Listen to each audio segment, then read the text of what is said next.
Hello students, today we will studying SS of standard 6, chapter number 7, lecture 2. Okay, last lecture में हम लोगों ने कैसे महात्मा गांधी इंडिया आए साउथ अफ्रीका से और जो जो प्रोटेस्ट उन्होंने किए उसके बारे में स्टडी किया. Now we will studying about Jallianwala Bagh massacre. As a part of the protest against the Rowlatt Act, the people of Punjab announced a strike on 30 March and 6 April 1990. Okay, तो यहाँ पर उन्होंने स्ट्राइक के लिए अनाउंस किया. The condition of Amritsar was almost out of control, and looking at this, martial law was declared in Amritsar. A meeting was organized on 13 April, day of Baisakhi. Baisakhi के दिन उन्होंने ये मीटिंग ऑर्गेनाइज की थी 13 अप्रैल को, ओके, जलियांवाला बाग में. And also to protest against the arrest of doctor Satyapal and doctor Kitchlew. Okay, Kitchlew, doctor Kitchlew और doctor Satyapal के अरेस्ट होने के लिए उन्होंने ये मीटिंग ऑर्गेनाइज की थी उनके अपोज में. Then approximate 10,000 people had gathered in this meeting. कितने पीपल्स थे? Approximately 10,000 peoples gather हुए थे. General Dyer blocked the only exit of the bag and ordered firing at the unarmed people gathered there. General Dyer ने क्या किया कि जो block किया, उनको एग्जिस्ट को ब्लॉक किया और बाद में ऑर्डर दे दिया फायरिंग के लिए, जो जिसके पीपल के जिनके अनआर्म्ड पीपल्स थे, जिनके पास हथियार नहीं थे, जो सिर्फ मीटिंग में शामिल होने के लिए आए थे, उन लोगों को फायरिंग, उनके ऊपर फायरिंग स्टार्ट कर दी. The firing started without the prior notice और वार्निंग. नोटिस और वार्निंग दिए बिना उनको फायरिंग स्टार्ट की. There were high walls around it, so people could not escape the constant firing. It stopped only when the soldiers ran out of ammunition. As per the official record, 379 died and 1200 were injured, but reality casualty were much more than mentioned in the official report. Okay, ये उनके जो soldiers थे उन्होंने तब तक firing की जब तक उनके इम्यूनिटीज़ जो थी वो फिनिश नहीं हो गई, मतलब उनके पास जो गोलियां वगैरह थी वो फिनिश नहीं हो गई, तब तक वो फायरिंग करते रहे.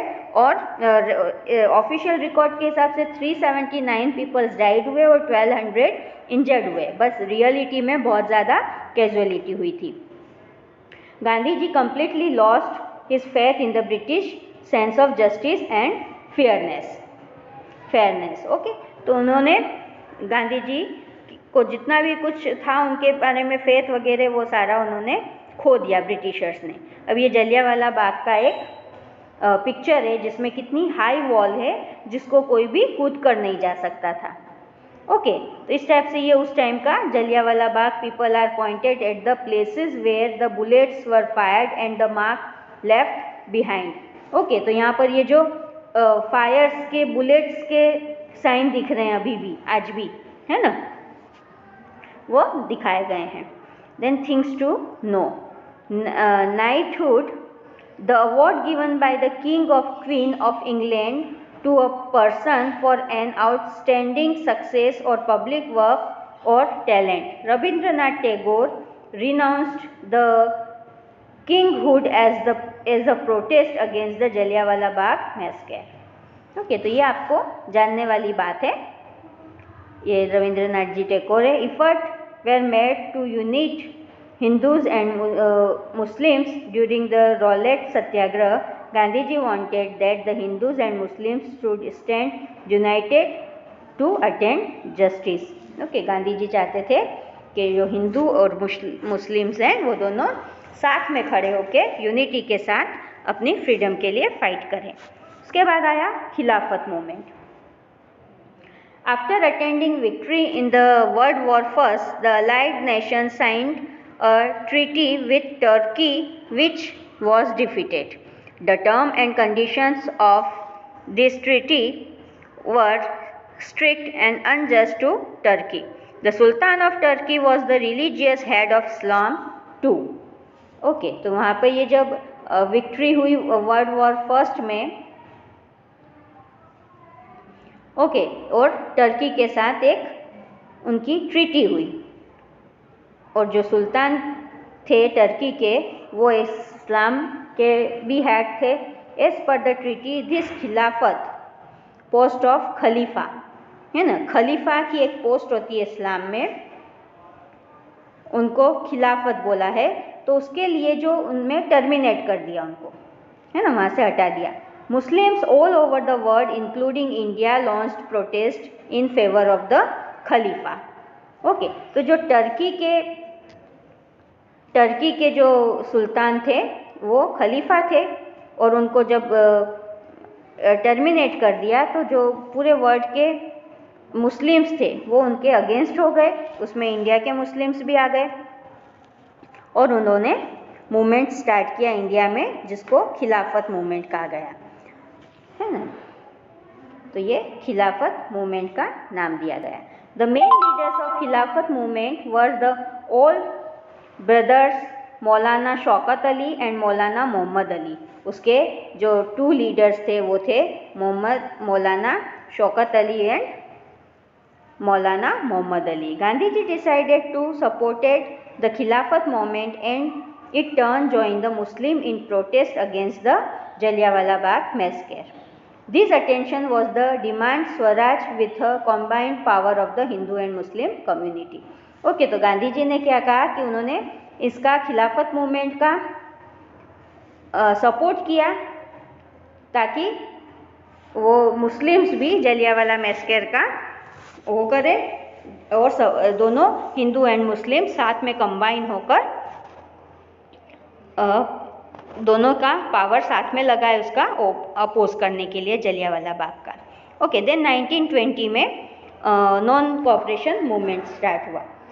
इन this famous book Hind Swaraj 1909 Gandhi ji said that the British rule could be established in India due to the cooperation of Indians and it run with their support only. Okay, Gandhi ji का क्या कहना था कि यहाँ पर ब्रिटिश रूल जो हुआ है वो सिर्फ इंडियन के कोऑपरेशन की वजह से हुआ है. अगर इंडियन उनको सपोर्ट करना छोड़ दे तो उनके लिए यहाँ पर भारी हो जाएगा रहना. If the Indian should withdraw the support of and cooperation the British rule would end within a year. Swaraj would be established. Gandhi ji started the non-cooperation movement on the same line of thought. इसी के चलते गांधी जी ने non cooperation movement start किया. The 2 main features of the non cooperation movement were, first was the complete boycott of government, jobs, legislative, है ना, legislative council, government institute, British lies, foreign clothes and goods. Okay, सभी का उनको boycott करना था. The other creative aspect include the eradication of untouchability, communism and consumption of alcohol. Okay, तो यहाँ पर उनको ये सब भी करना था, एल्कोहल वगैरह के लिए भी, ताकि इंडियन पब्लिक को ये थे. He advocated the propagation of swadeshi goods, khadi and national education alongside. Okay, उन्होंने क्या स्टार्ट किया, उसके बदले में लोगों को स्वदेशी जो सामान था वो यूज़ करने के लिए बोला, और इंग्लिश एजुकेशन को छोड़कर इंडियन एजुकेशन में स्टडी करने के लिए बोला. Gandhi ji started the non cooperation movement by returning the title of Kaisar e Hind. The movement picked up the momentum in 1921 to 22. Students left the school and colleges. Okay, क्या किया स्टार्ट, सबसे पहले हुआ उन्होंने उनके जो भी टाइटल्स उनको मिले थे गवर्नमेंट की तरफ से वो उन्होंने रिटर्न कर दिए. देन स्टूडेंट्स ने स्कूल कॉलेजेस छोड़ दिए. मेनी लीडर्स जैसे Motilal Nehru, Shri Rajagopalachari, Ashraf Ali lived the advocacy है ना। उन्होंने जो एडवोकेट्स थे ये लोग, इन्होंने अपना एडवोकेसी छोड़ दी। Most of the elected members of legislative council and local self government institute resign for their post. The foreign clothes were burn across the nation. पूरे नेशन में फॉरेन क्लोथ्स जो थे वो बर्न कर किए गए। चरखा स्पिनिंग व्हील स्टार्ट हुआ, जिसके थ्रू स्वदेशी कपड़ा बनने लगा, खादी बनने लगी। ओके, स्वदेशी को हर जगह प्रमोट किया। मेनी नेशनल एजुकेशन इंस्टीट्यूट्स बने, like Kashi Vidyapeeth, Bihar Vidyapeeth, Jamia Millia, Gujarat Vidyapith etc. is established there. Mahatma Gandhi was against the violent movement. A crowd of angry farmers of Gorakhpur district in Uttar Pradesh attacked Chauri Chaura police station in the year 1922. Okay. Gandhi ji violence के खिलाफ थे, but 1922 में एक crowd ने इकट्ठा होकर UP में के गोरखपुर में एक चोरा चोरी करके विलेज है, पुलिस स्टेशन है, वहाँ पर लोगों की भीड़ ने उस पुलिस स्टेशन को आग लगा दी थी, क्योंकि उन्होंने बहुत सारी क्राउड में पिस्टल्स चलाई थी। The police station was set blaze. The 22 policeman were burnt live in this incident. यहाँ पर इस इंसिडेंट में 22 पुलिसमैन जो थे वो उन्होंने अपनी लाइफ गंवा दी और वो बर्न होके मर गए थे। ये चौरी चौरा का कांड का वो है, Chauri Chaura side of tragedy, उसका एक पिक्चर दिया हुआ है।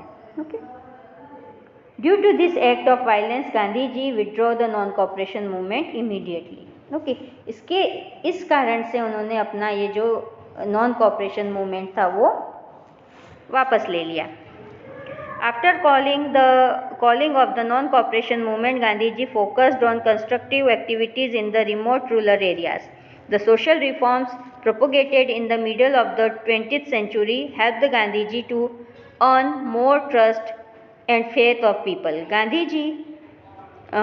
Gandhian ideas starting uniting the people from different walks of life. Other two major developments of this period are the establishment of the Indian Communist Party and the RSS, Rashtriya Swayamsevak Sangh. This party envisioned the future of India in quite a different way, known about their social, political, economic views with the help of your teacher. Okay, इन सभी जो groups थे RSS वगैरह, इनका बहुत ज़्यादा effect पड़ा। अब यहाँ पे थिंग्स टू नो है। Impression of Gandhi ji on the mind of people. The workers of tea garden in Assam shouted slogan Gandhi Maharaja की जय। ओके, तो ये जो स्लोगन्स थे वो लोगों ने स्टार्ट किए, जैसे उनको बोला गया गांधी महाराज की जय। In many Vaishnava songs of Assam Gandhi raj is mentioned instead of the Shri Krishna. Okay, जो भी भजन थे उसमें लोग इतने ज़्यादा इंस्पायर हुए थे गांधी जी से कि जो भजन थे कृष्ण और राम के, उनकी प्लेस पे उन्होंने गांधी राज बोलना स्टार्ट कर दिया था। The princely state of India too were highly influenced by Gandhi ji. The Maharaja of Gondal was, Maharaja of Gondal थे वो बहुत ज़्यादा इंस्पायर्ड हुए गांधी जी से। उसके बाद जो थे king Bhagwat Singh ji impressed on constructive work, girl education and made the primary education compulsory. He patronized the making of the Gujarati dictionary Bhagavadgomandal. Okay, तो ये उन्होंने बनाई और उसके थ्रू इससे हमको पता चलता है कि गांधी जी लोगों के दिल पर छा गए थे उस समय। ओके, तो यहाँ पर हम ये लेक्चर फिनिश करते हैं। नेक्स्ट लेक्चर में हम आगे स्टडी करेंगे। Till then, thank you and bye.